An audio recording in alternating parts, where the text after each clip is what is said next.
প্রশ্নটিতে বলেছে A is to B equals to 3:2, B is to C equals to 3:2 হলে A plus B is to B plus C এর মান কত হবে।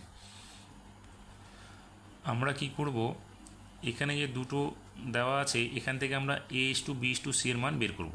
তাহলে দেখো এখানে এ ইস টু বি সমান চিহ্ন 3:2 এবং B is to C equals to যদি 3:2 হয় তাহলে আমরা লিখতে পারি A is to B is to C equals to কী হবে, দেখো এইরকম হবে 3 9:3 × 6 2 × 4।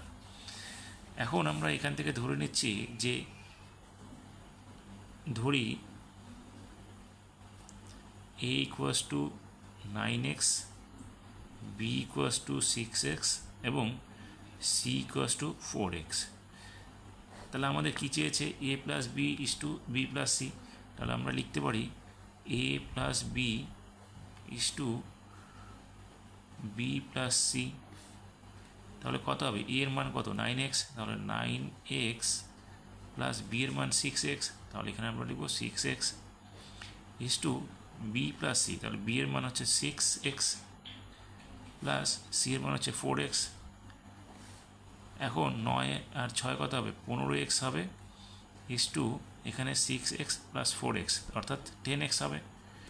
তাহলে দেখো এক্স এক্স সরে যাবে, শুধু থাকবে 15 এবং 10। তাকে আমরা ছোটো করলে কত পাবো, এখানে 3:2 পাবো। তাহলে আমরা দেখতে পেলাম যে B plus A plus B is to B plus C এর মান কত হচ্ছে 3:2।